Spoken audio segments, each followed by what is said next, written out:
মধ্যপ্রাচ্যের মরুভূমি আজ শুধু বালু আর তেলের গল্প বলে না, বলে ক্ষমতা, আধিপত্য আর বিশ্বাসঘাতকতার গল্প।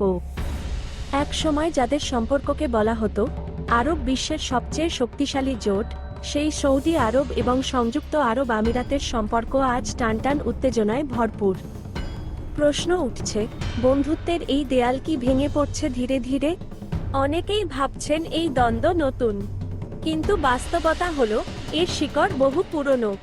সীমান্ত বিরোধ, নেতৃত্বের প্রতিযোগিতা এবং আঞ্চলিক প্রভাব বিস্তারের লড়াই বছরের পর বছর ধরে জমে থাকা অবিশ্বাসকে আরও গভীর করেছে। এখন সেই পুরনো ফাটলই প্রকাশ্যে চলে এসেছে। সম্প্রতি ওপেক জোট নিয়ে দুই দেশের অবস্থান বিশ্বকে নতুন করে ভাবতে বাধ্য করেছে। তেলের উৎপাদন কমানো বা বাড়ানো নিয়ে সৌদি আরব যেখানে বাজার নিয়ন্ত্রণের কৌশল নেয়, সেখানে আমিরাত চাইছে নিজেদের স্বাধীন অবস্থান তৈরি করতে। আবুধাবি মনে করছে তারা আর কারো নির্দেশ মেনে চলবে না। আর এখান থেকেই শুরু হয়েছে নতুন উত্তেজনা। তবে এই বিরোধ শুধু তেলেই সীমাবদ্ধ নয়।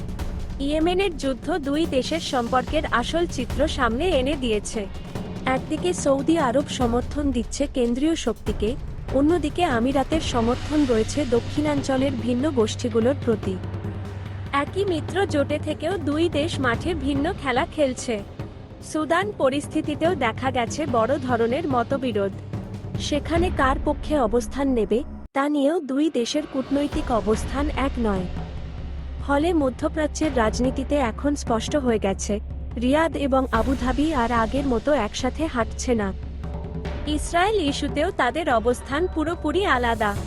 আমিরাত অনেক আগেই সম্পর্ক স্বাভাবিক করেছে ইসরায়েলের সঙ্গে, কিন্তু সৌদি আরব এখনও ফিলিস্তিন রাষ্ট্রের প্রশ্নকে সামনে রেখে সতর্ক অবস্থানে রয়েছে।